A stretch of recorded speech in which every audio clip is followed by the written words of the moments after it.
কি ঘর ছিল, টাকা নাই, পয়সা নাই, দামি বিছানা নাই, ফার্নিচার নাই, জুয়েলারি নাই, অর্নামেন্টস নাই, কিন্তু বিশ্বনবীর ঘরের মধ্যে সুখ আর শান্তি আছে না নাই? সুখ আর সুখ। ফজরের নামাজ পড়ে এসে নিজেই মা আয়েশার সাথে রান্না করতে বসে যেতেন, নিজের তলোয়ার বের করে পেঁয়াজ কাটা শুরু করতেন বিশ্বনবী। আল্লাহু আকবার। বিশ্বনবী গ্লাসের যেই মা আয়েশা গ্লাসের যেই জায়গায় ঠোঁট লাগিয়ে মুখ লাগিয়ে পানি পান করতেন, ওই জায়গাটা খুঁজে খুঁজে বিশ্বনবী আবার ওই জায়গায় ঠোঁট লাগিয়ে পানি পান করতেন। কোন সুবহানাল্লাহ। আবার গোশত খাওয়ার পর বিশ্বনবীর স্ত্রী মা আয়েশা হাড্ডি চুষতেন, চষে ফেলে দেওয়া হাড্ডিটা বিশ্বনবী আবার হাতে নিয়ে চষা শুরু করতেন। আল্লাহু আকবার। কি শান্তি, কি সুখ। মা আয়েশাকে বিয়ে করার আগে মা আয়েশার চেহারাটা বিশ্বনবীর কাছে জিবরাইল এনে বলল, ইয়া রাসূলুল্লাহ আখবিরনি, আমাকে বলেন মেয়েটাকে দেখতে কেমন লাগে। বিশ্বনবী বললেন, কার মেয়ে? আপনার বন্ধু আবু বকরের মেয়ে। কেন এনেছো? আল্লাহ ডাইরেক্ট প্রপোজাল দিয়েছে, ডাইরেক্ট প্রপোজ করেছে বিয়ের জন্য। বিশ্বনবী বললেন, তাই নাকি? জিবরাইল বললেন, হ্যাঁ ইয়া রাসূলুল্লাহ, আমি হলাম বিয়ের ঘটক, আল্লাহ হলেন বিয়ের কাজী। বিশ্বনবী বললেন, তুমি যদি বিয়ের ঘটক হও, আল্লাহ যদি হয় কাজী, আমি মুহাম্মদ রাজি। আল্লাহু আকবার। বিয়ে হয়ে গেল। ঘরে দামি কিছু নাই, ফার্নিচার নাই, টাকা পয়সা নাই, কিন্তু বিশ্বনবীর ঘরের মধ্যে সুখ আছে না নাই? বিবিদেরকে এত ভালোবাসতেন, কোনোদিন মারামারি করেন নাই, যৌতুকের জন্য পিটান নাই, কোনোদিন গায়ে হাত তোলেন নাই। কোন ঠিক কিরা? এক একজনকে বিশ্বনবী প্রাণ ভরে ভালোবাসতেন। বিবিরাও বিশ্বনবীর কাছে আবদার করতেন, নানা ধরনের আবদার। বিশ্বনবী সেগুলো পূরণের চেষ্টা করতেন। আবার মাঝে মাঝে রাত্রিবেলা মা আয়েশার সাথে দৌড়াদৌড়ির প্রতিযোগিতা করতেন। কোন সুবহানাল্লাহ। সহিহ হাদিস, মা আয়েশা তখন চিকন ছিল। তাহাজ্জুদের সময় বিশ্বনবী উঠে মা আয়েশারে বললেন, আয়েশা, ও আমার কলিজার টুকরা হুমায়রা। মা আয়েশাকে আদর করে বিশ্বনবী হুমায়রা বলতেন। হুমায়রা মানি যেই মহিলা রেগে গেলে, খুশি হয়ে গেলে, রাগের চোটে, খুশির চোটে দুইটা গাল আনার ফলের মতো টকটকে লাল হয়ে যায়। কোন সুবহানাল্লাহ। মা আয়েশা রেগে গেলে গালগুলো লাল হয়ে যেত, গাল দুইটা টকটকে লাল আকার ধারণ করত। বিশ্বনবী তাকে হুমায়রা বলতেন, হুমায়রা, মদিনাতে কেউ জেগে নাই, চলো না আমরা দৌড় দৌড় খেলি। মা আয়েশা মহা খুশি, কারণ সব বিবিরাই চায় স্বামীরা একটু রোমান্টিক হোক। কোন ঠিক কিনা? সব বিবিরাই চাক স্বামী আমার দিকে স্পেশাল নজর দেখ। সব বিবিরা চায় স্বামী আমাকে নিয়ে পারলে একটু রেস্টুরেন্টে ঘুরতে যাক, স্বামীরা পারলে আমারে একটু বেড়াতে নিয়ে যাক। এরকম আবদার বিবিদের কাছে আছে না নাই? কিন্তু এমন অনেক স্বামী খুঁজে পাবেন, বছরের পর বছর যায়, বিবিরে সালামও দেয় না। আছে না নাই? খিটখিটে মেজাজ দেখায়, ধমক দেয়, আবার যৌতুকের জন্য পিটায়। আছে না নাই? জোরে বলেন, আছে না নাই? শয়তান দিল যৌতুক, কোরআন দিয়েছে মোহর। আমরা এখন মোহর ছেড়ে দিয়ে যৌতুকের পেছনে হাঁটি। জোরে বলেন ঠিক কিনা? যৌতুকের চেয়ে জঘন্য অপরাধ সমাজে নাই। কুকুরের গোশত খাওয়া যত গুনাহ, যৌতুক তার চেয়েও বেশি গুনাহ। ঠিক কিনা? কুকুরের গোশত খেলে একটা গুনাহ হয়, হারাম খাওয়ার গুনাহ হয়, কিন্তু যৌতুক খেলে দুইটা গুনাহ হয়। এক হলো হারাম খাওয়ার গুনাহ, দুই হচ্ছে শ্বশুর বাড়ির উপরে জুলুম করার গুনাহ। জোরে বলেন ঠিক কিনা? মা আয়েশা বললেন, ইয়া রাসূলুল্লাহ, আমি দৌড়াদৌড়িতে রাজি। বিশ্বনবী বললেন, লেটস স্টার্ট দ্য কম্পিটিশন, চলো কম্পিটিশন শুরু করে। ওই যে মদিনার মসজিদের পাশে বড় একটা পিলার দেখা যায়, ওই পিলারের মধ্যে কে যে আগে ধরতে পারে রে আয়েশা, চলো আমরা দৌড় দেই। বিশ্বনবী বললেন, ওয়াহিদ ইসনাইনি তালাতা, 1 2 3 লেটস গো, চলো দেই দৌড়। বিশ্বনবী অপেক্ষাকৃত মোটা ছিলেন, মা আয়েশা চিকন ছিলেন। মা আয়েশা দৌড় দিলেন, বিশ্বনবীকে পেছনে ফেলে ওই পিলার ধরে মা আয়েশা ফার্স্ট হয়ে গেলেন। কোন সুবহানাল্লাহ। মা আয়েশা মহা খুশি, খিলখিলিয়ে হাসছেন। বিশ্বনবী মুচকি হাসতেন। আমার নবী কখনো খিলখিলিয়ে হাসেন নাই। আমার নবী সব সময় মুচকি হাসতেন। মুচকি হাসলে বিশ্বনবীর ঠোঁটও দেখা যেত, হালকা একটু দাঁতও দেখা যেত। পরে আল্লাহু আকবার। সব সময় তিনি তাবাসসুম পছন্দ করতেন। বিশ্বনবী বললেন, ঠিক আছে, আনতিল ফাইজা, তুমি বিজয়ী হয়েছো। তার ঠিক 6 বছরের পরের ঘটনা। এই 6 বছরের ব্যবধানে মা আয়েশার আগের মতো চিকন নাই, মা আয়েশারে মোটা বানিয়ে দিয়েছে কে? আবার 6 বছর পরে বিশ্বনবী তাহাজ্জুদের সময় উঠলেন, মা আয়েশারে ডেকে বললেন, আয়েশা, মদিনার কোন লোক জেগে নাই, সবাই ঘুমিয়ে আছে, চলো আজকে রাতেও দৌড় দৌড় খেলি। মা আয়েশা বললেন, আমি রাজি, চলেন শুরু করে দেই। বিশ্বনবী আবার ওই জায়গায় যেয়ে দাঁড়ালেন, বললেন, ওই যে মসজিদে নববীর পিলার দেখা যায়, কে কার আগে পিলার ধরতে পারে? রেডি, আমরা শুরু করে দেই। 1 2 3 স্টার্ট, গো। বিশ্বনবীও দৌড়, মা আয়েশাও দৌড়, জনমের দৌড়, আইজও দৌড়, কাইলও দৌড়। কে কারে হারাতে পারে? বিশ্বনবী আগের মতোই আছেন, কিন্তু মা আয়েশারে মোটা বানিয়ে দিয়েছে কে? এবার আর বিশ্বনবী চান্স দেন নাই মা আয়েশারে। বিশ্বনবী ওই দিন আসলে ইচ্ছা করে হারেন নাই, মা আয়েশারে জিতানোর জন্য দেরিতে গিয়েছেন। কোন ঠিক কিনা? আমার নবী যদি শক্তি দিয়ে দৌড়ায়, নবীর সাথে কেউ দৌড়ে জিততে পারে না। জোরে বলেন ঠিক কিনা? মদিনাতে বিশ্বনবী যখন ঘোড়া হাঁকাতেন, সাহাবীরা বলতেন 1 মিনিটের মধ্যে, আধা মিনিটের মধ্যে বিশ্বনবীর ঘোড়া যে কত সামনে চলে যেত। সামনে আমরা ধোঁয়ার বালি দেখতাম, বিশ্বনবীরে খুঁজে পাওয়া যেত না। আল্লাহু আকবার। আবার তিনি যখন ওট হাঁকাতেন, পাগলের মতো বাতাসকে পেছনে ফেলে ওটগুলো দৌড়াতো। আদবা আর কসওয়া, এই দুইটা ওট নবী ব্যবহার করতেন। নবী কি ব্যবহার করতেন এগুলো জানেই না। সালমান খান কোন ব্র্যান্ডের টিস্যু দিয়া টয়লেটে যায় এটাও জানে। কোন নায়ক কি করে, সাকিব আল হাসান কোন ড্রিঙ্কস খায় এরকম মাসেল বানাইছে, সবার মুখস্থ আছে না নাই? এরপরে মাশরাফি কেমনে পেস বল করে, ওই প্র্যাকটিস আছে না নাই? কে কেমন কি করে সব মুখস্থ, কিন্তু নবীরা কেমন চলতেন, নবীদের সুনান কি ছিল এটা আমাদের জানা নাই। জোরে বলেন ঠিক কি না? বিশ্বনবী যদি দৌড়ের মতো দৌড় দেয় কেউ পারে না, এমন শক্তি আল্লাহ বিশ্বনবীর মাসলের মধ্যে দিয়েছেন। কাউরে একবার ধরলে খবর আছে না নাই? মক্কার সবচেয়ে বড় কুস্তিগিরের নাম হলো রুকানা। রুকানার সাথে কুস্তিতে কেউ পারে না। সাহাবীরা বললেন, ইয়া রাসূলুল্লাহ, ইয়া হাবিবাল্লাহ, কোনদিন আপনি রুকানার কাছে যাবেন না, কেননা রুকানা হলো সবচাইতে বড় কুস্তিগির, রুকানা কুস্তি দিলে আপনি পারবেন না। কিন্তু বিশ্বনবীর দাওয়াত তো কোনো গুটি কয়েক মানুষের জন্য নয়, সবার জন্য। ঠিক কি না? সবার জন্য দাওয়াত দিতে হবে। বিশ্বনবী ফজরের নামাজের পরে সাহাবাদের চোখকে ফাঁকি দিয়ে রুকানার কাছে চলে গেল। রুকানার কাছে যে বলল, ইয়া রুকানা আসলিম তাসলাম, ইসলাম ধর্ম গ্রহণ করো, শান্তি দিবে কে?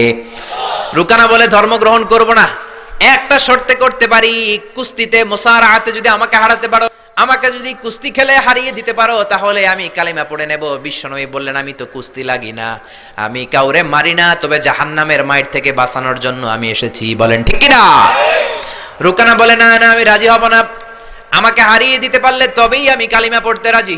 বিশ্বনবী দয়ার নবী, মায়ার নবী, একটা লোক যদি জাহান্নামের আগুন থেকে বাঁচে, এইটা বিশ্বনবী বেশি বেশি চাইতেন। বিশ্বনবী রাজি হয়ে গেলেন। এবার কুস্তি লাগার পালা। রুকানা একটা হাফ প্যান্ট পরে পজিশন নিচ্ছে। রেসলিং খেলা দেখেন নাই? ডোনাল্ড ট্রাম্পের ট্রাম্প টাওয়ারের ভিতরে এটি খেলে, গায়ের মধ্যে তেল মেখে কুস্তিতে পজিশন নিচ্ছে। বিশ্বনবী পজিশন নেয় না, রুকানা লাফায়, আমার নবী লাফায় না। বিশ্বনবী রুকানারে ডেকে বলল, রুকানা লাফাও কেন? রুকানা বলে, এই খেলা খেলতে হলে সবার লাফাতে হয়, তুমি লাফাও না কেন? মোহাম্মদ তুমিও লাফাও। বিশ্বনবী বললেন, আমি লাফালাফি পছন্দ করি না। আমার নবী সেলাইবিহীন লুঙ্গি ব্যবহার করতেন। সেলাই ছাড়া লুঙ্গি পরে যদি কেউ লাফালাফি করে, বাতাসে সতর খুলে যাওয়ার সম্ভাবনা আছে না নাই? বিশ্বনবী লাফালাফি করেন না, দাঁড়িয়ে আছেন। রুকানা বলে, মোহাম্মদ তুমি আগে বক্সিং মারো। বিশ্বনবী বললেন, আমি কাউরে মারি না, কারণ আমারটা খাইয়া হজম করার যোগ্যতা কারো নাই। ঠিক কি না? বিশ্বনবী বললেন, আমি মারবো না, তুমি মারো। রুকানা বলে, তুমি মারো। রুকানারাও রাজি করাতে পারেন না। বিশ্বনবী বক্সিং মারেন নাই। বিশ্বনবীর মোবারক ডান হাতটা নিয়ে রুকানার বাম কাঁধের মধ্যে টাচ করে বিশ্বনবী বললেন, ও রুকানা, এত লাফাও কেন, এত লাফাও কেন? বিশ্বনবী ডান হাত দিয়ে কাঁধের মধ্যে ধরতে দেরি, মুহূর্তের মধ্যে রুকানা বেহুশ হয়ে যায়। আল্লাহু আকবার। সবাই রুকানার মাথার মধ্যে পানি ঢেলে হুশ করে বলে, রুকানা তুই তো বড় শিয়ানা। ওরে রুকানা তুই তো বড়, তোর শিয়ানাগিরি গেল কই? আব্দুল্লাহর বেটা মুহাম্মদ তোরে ঘুষি দেয় নাই, কিক মারে নাই, বক্সিং মারে নাই, শুধু একটু ধরেছে, বেহুশ হলি কেন? রুকানা বলে, আরে তোরা তো জানিস না, তোরা কিছু দেখিস নাই, তোরা দেখেছিস মুহাম্মদ হাত দিয়ে আমার গায়ের মধ্যে ধরেছে। আসলে ওইটা হাত ছিল না, আমার মনে হয় গোটা উহুদ পাহাড়টা এসে আমার কাঁধের উপরে চেপে বসেছে। জোরে কোন সুবহানাল্লাহ। বিশ্বনবী রুকানাকে বললেন, রুকানা তুমি তো হেরে গেলে, এবার কালিমা পড়ো। কয়, না না, আমি রেডি আছিলাম না, তুমি আগে ধরছো। মুনাফিকেরা মিথ্যা বলে। জোরে বলেন ঠিক কিনা? কাফিরেরা মিথ্যাবাদী হয়। বিশ্বনবী বললেন, ঠিক আছে, তাহলে আবার লাগবো। রুকানা বলল, তুমি মারো। বিশ্বনবী বললেন, প্রথমটা আমি মেরেছি, এইবার তুমি মারো। রুকানা বলে, আমি মারবো না, তুমি মারো। বিশ্বনবী আবার রুকানাকে ধরলেন। মুহূর্তের মধ্যে রুকানা আবার বেহুশ হয়ে যায়। সুবহানাল্লাহ কইতে বললেন না? হুশ ফিরানো হলো। আবার সবাই মাথায় পানি দেয়, আর জেগে ওঠার পরে বলে, রুকানা তুই তো বড় শিয়ানাগিরি গেল কই? রুকানা বলে, আবার ওই যে উহুদ পাহাড় আমার কাঁধের উপরে চেপে বসেছে, তোমরা তো খালি চোখে দেখো নাই। বিশ্বনবী বললেন, এবার কালিমা পড়ো। রুকানা বলে, না না, আমার পেটে ক্ষুধা ছিল, আমার গায়ে শক্তি কম ছিল, আমি প্রস্তুত ছিলাম না, পেট ভরে খাবো, খেয়ে দে তোমার সাথে আবার লাগুম। দাইন 3 দাইন। দাইন দাইন কয় দাইন? খেলা এরকম বলে না অনেকে, দাইন দাইন 3 দাইন আবার লাগবো, আবার খেলা হবে, আবার বিশ্বনবী ধরলেন, আবার বেহুশ। বিশ্বনবীকে তোরে আর কত বেহুশ করু? এজন্য আমার নবীর গায়ে শক্তি আছে না নাই? মা আয়েশার সাথে যদি বিশ্বনবী প্রথমবার জোরসে দৌড় দিতেন, কোনোদিন মা আয়েশা পারতো না। মা আয়েশারে জিতিয়ে দেওয়ার জন্য ইচ্ছা করে আস্তে দৌড়েছেন। এবার দ্বিতীয়বার যখন দৌড়ের পালা, মনে আছে তো না ভুলে গেছেন? বিশ্বনবী বললেন 1 2 3 দৌড় দাও। মা আয়েশাও দিলেন দৌড়, বিশ্বনবীও দিলেন দৌড়। এবার মা আয়েশাকে আর চান্স না দিয়ে বিশ্বনবী দৌড়ে যেয়ে পিলার ধরলেন। এবার আর মা আয়েশার মুখে হাসি নাই, এবার রেগে আছে, একেবারে গড়গড় করছে রেগে, জিততে পারে নাই। হেরে গেলে মেয়েদের একটা আলাদা রাগ আছে না নাই? বিশ্বনবী আয়েশার কাছে গেলেন, ডেকে বললেন, হুমায়রা হাদিহি সাবাকাতু বিতিলকা, হাদিহি সাবাকাতু বিতিলকা, ওই যে 7 বছর আগে তুমি আমারে দৌড়ে হারিয়ে দিয়েছিলা, আজকের এই রাতের দৌড়ের প্রতিযোগিতায় তোমারে হারিয়ে ওইটার প্রতিশোধ নিয়ে নিলাম। কোন সুবহানাল্লাহ। মাঝে মাঝে এরকম বউয়ের সাথে প্রতিশোধ খেললে ভালোবাসা বাড়ায় দেয় কে? এজন্য সুযোগ পেলে দৌড়াদৌড়ি খেলবেন। রাজি আছেন তো? নাকি লাড়ি লইয়া হেতেরে দৌড়ায় যান, আর হেতিও বাস আল্লাহ দেয় দৌড়? ওই দৌড়াদৌড়ি না, আমি ভালোবাসার দৌড়াদৌড়ি। বিবি আপনার জন্য সাজে, বিবি আপনার জন্য পার্লারে যায়, বিবি আপনার জন্য লিপস্টিক দেয়। একদিনও বিবিরে বললেন না তুমি সুন্দরী? পাশের বাড়ির বড় ভাই বলল, ভাবি আপনার হেব্বি লাগতেছে। ভেজাল আছে না নাই? কথা বলেন, আছে না নাই? আপনার বিবি আপনার জন্য গহনা পরে, আপনার জন্য জুয়েলারি পরে, আপনার জন্য সুন্দর শাড়ি পরে, খোপায় ফুল দেয়, আপনার কাছ থেকে প্রশংসা চায়। একদিনও নজর করে বললেন না তুমি সুন্দরী, তুমি অপ্সরী, অনন্যা, সুস্নিগ্ধা, সুহাসিনী, সুকেশিনী, সুভাষিনী, অসূর্যম পোষা, কাজল কালো কেশ, মেঘ কালো কেশ, ডাগর ডাগর হরিণের মতো তোমার দুটি চোখ, একদিনও বললেন না। কিন্তু আপনার ছোট ভাই একদিন বলে ফেললো, ভাবি তোমারে যা লাগতেছে না। ভেজাল বেশি না কম? এজন্য খবরদার, বিবির প্রশংসা করেন, বিবির প্রশংসা করেন। মহিলারা প্রশংসা শুনতে বেশি ভালোবাসে। মহিলাদের সাথে যদি ঝগড়া করেন, ঝগড়া আরো বেড়ে যাবে। মহিলাদেরকে যদি প্রতিদিন কয়েকবার করে বলেন I love you, I am sorry, খুশি হয়ে যাবে। কোন ঠিক কিনা? বিয়ে করার আগে প্র্যাকটিস করবেন আই লাভ ইউ, আর প্র্যাকটিস করবেন I am really sorry. Sorry কইতে না পারলে খবর আছে। আপনি দোষ করলেও সরি, উনি দোষ করলেও আপনি সরি। বারবার সরি আপনাকেই বলতে হবে, তাহলে ফ্যামিলিটারে জান্নাতি ফ্যামিলি বানিয়ে দিবে কে? আর যদি মেজাজ দেখান, আর যদি ঝগড়া করেন, ওই ঝগড়াগুলো ছেলে মেয়েরা শিখবে, ঘরটারে জাহান্নামের ফ্যামিলি বানিয়ে দিবে কে? এজন্য নিয়ত করেন, মহিলাদের কাজের প্রশংসা করবেন, মহিলাদেরকে ভালোবাসবেন। বিশ্বনবী বলেন, হব্বি বাইলাইয়া মিন দুনিয়াকুম সালাস, এই দুনিয়ার 3টা জিনিস আমাকে আল্লাহ পছন্দনীয় করে দিয়েছে। 1 নম্বরে আত্তিব, আমি পারফিউম বা আতর ইউজ করতে পছন্দ করি। 2 নম্বরে হলো আন-নিসা, মহিলাদেরকে পছন্দ করি। 3 নম্বরে কুররাতু আইনি ফিস সালাহ, নামাজের মধ্যে যখন দাঁড়িয়ে থাকি সেটাও পছন্দ করি। আল্লাহু আকবার। আমার নবী পারফিউম দিতেন বেশি বেশি, আমরা দেই এইখানে, নবী দিতেন এইখানে। কারণ বিশ্বনবী আতর ব্যবহার করার পরে সারাদিন যত মানুষের সাথে মুসাফা করতেন, বিশ্বনবীর ব্যবহার করা আতরের ঘ্রাণ সব মানুষের হাতে হাতে চলে যেত। সুবহানাল্লাহ। ডোনাল্ড ট্রাম্প পৃথিবীর অনেক বড় ধনী, ধনী হলেই যে সুখ এমনটা নাও হতে পারে। কোন ঠিক কিনা?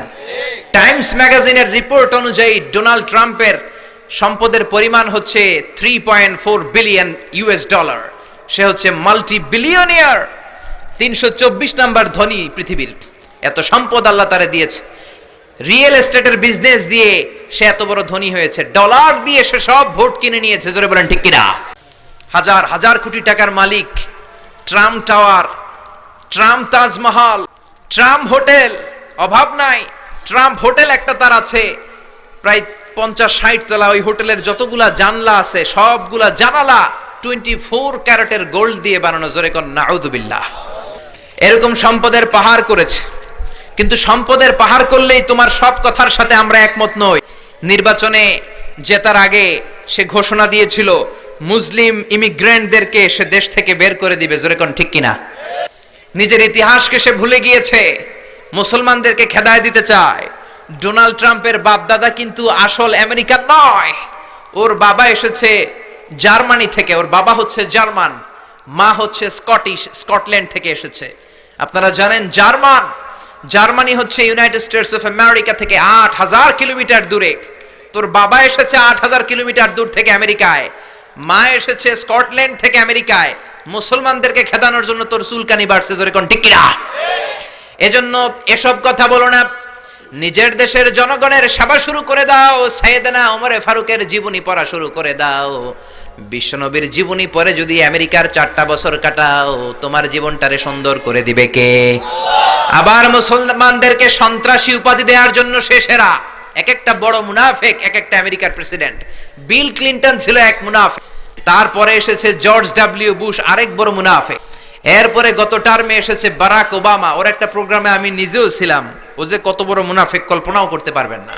আর সব মুনাফিকদের হারিয়ে মুনাফিকদের সর্দার আব্দুল্লাহ ইবনে উবাই ইবনে সালুলের চেহারায় এসেছে ডোনাল্ড ট্রাম্প। জোরে বলেন ঠিক কিনা? আমেরিকার প্রেসিডেন্টগুলো এক এক সময় এক একটা আবিষ্কার করে। বিল ক্লিনটন আবিষ্কার করেছিল তালেবান, জর্জ ডব্লিউ বুশ আবিষ্কার করেছিল আল কায়েদা, বারাক ওবামা আবিষ্কার করেছে আইএস, ডোনাল্ড ট্রাম্প যে কি আবিষ্কার করে আল্লাহই জানে। জোরে কোন ঠিক কিনা? গোটা বিশ্বে সন্ত্রাস তারাই করেছে। জাপানের হিরোশিমা নাগাসাকির মধ্যে পারমাণবিক অস্ত্র বম ব্লাস্ট করে লক্ষ লক্ষ জাপানিজদের মেরেছে। ইরাকে তারা মেরেছে। আবার আফগানিস্তানকে ছিন্ন বিচ্ছিন্ন করেছে। ওই আবু গারিব কারাগারের কথা এখনো আমরা ভুলি নাই, ঠিক কিনা? গুয়ান্তানামো বে কারাগারের কথা, যেখানে নির্মমভাবে মুসলমানদেরকে হত্যা করা হয়েছে, এখনো আমরা ভুলি নাই, কোন ঠিক কিনা? গুয়ান্তানামো বেতে যখন হত্যা করা হয়, তখন সন্ত্রাস হয় না, তখন টেরোরিজম হয় না, তখন মানবাধিকার লঙ্ঘন হয় না। সব মানবাধিকার লঙ্ঘন করে মুসলমানেরা, জোরে কোন ঠিক কিনা? এজন্য তোমার জন্য ভালো হবে Donald Trump read hold the biography of the last messenger, read and scan hold the biography of the second caliph of Islam, ওমরে ফারুক। ওমরে ফারুকের জীবনী পড়ে যদি আমেরিকা চালাও, বিশ্বনবীর জীবনী পড়ে যদি আমেরিকা চালাও, আমেরিকাটাকে ঠিকই আল্লাহ সুপার পাওয়ার রাখবে। জোরে বলেন ঠিক কিনা? তা না হলে এমনও হতে পারে ডোনাল্ড ট্রাম্পের মাধ্যমেই আমেরিকার এই সুপার পাওয়ার ক্ষমতা ধ্বংস হয়ে রাশিয়া বা চীন পরাশক্তি হয়ে পৃথিবীতে আবির্ভাব করতে পারে। জোরে বলেন ঠিক কিনা? এজন্য আমরা কোরআন থেকে শুনবো। আর হেদায়েতের চাবিকাঠি একজনের হাতে, তিনি কে? জোরে বলেন।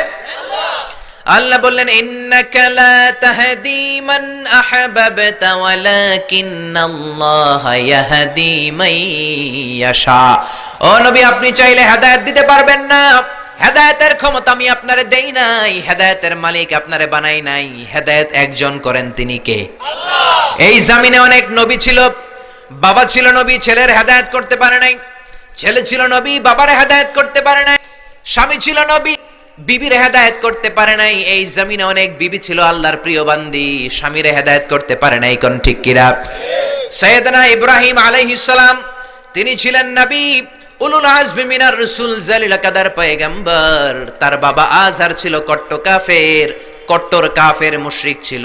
ছেলে নবী হয়েও বাবার কিন্তু হেদায়েত করতে পারে। আবার সাইয়েদনা নূহ আলাইহিস সালাম ছিলেন নবী, আউয়ালুর রুসুলি ফিল আলাম, পৃথিবীর প্রথম রাসূল। বাবা নবী হয়ে, রাসূল হয়ে নূহ আলাইহিস সালাম নিজের ছেলের হেদায়েত করতে পারে নাই। আবার লূত আলাইহিস সালাম অনেক বড় নবী ছিলেন, উনি ওনার বিবির হেদায়েত করতে পারেন নাই। আবার আসিয়া অনেক বড় আল্লাহর ওলি ছিলেন, আসিয়া কিন্তু তার স্বামী ফেরাউনের হেদায়েত করতে পারে নাই। জোরে বলেন ঠিক কিনা? এজন্য হেদায়েতের মালিক কে? আল্লাহ বললেন যালিকাল কিতাবু লা রাইবা ফীহি হুদাল লিল মুত্তাকিন। This is the book whereof there is no doubt in it and a guidance to those who are muttaqin। এটা এমন বই, যে বইয়ে কোনো ভুল নাই, যে বইয়ে কোনো সন্দেহের লেশ মাত্র নাই। মুত্তাকিনদের জন্য হেদায়েত করে এই কোরআনটারে নাজিল করেছে কে? আল্লাহ। এজন্য কোরআনের মধ্যে হেদায়েত আছে না নাই? এজন্য মানলে এই কিতাবটাকে পুরোটা মানতে হবে। কিছু মানলাম কিছু ছাড়লাম এমনটা করা যাবে? কোরআনে সূরা আছে 114টা, 114টা চ্যাপ্টার রয়েছে, 114টা সূরা রয়েছে। মানলে 114টাই মানতে হবে। জোরে বলেন ঠিক কিনা? একদল আছে বেছে বেছে মানে, নরম নরম কথাগুলো মানে, গরম কথা মানতে চায় না, আছে না নাই? নতুন নতুন ইসলামিক বয়ান পেতে চ্যানেলটি সাবস্ক্রাইব করে পাশে থাকুন। ধন্যবাদ।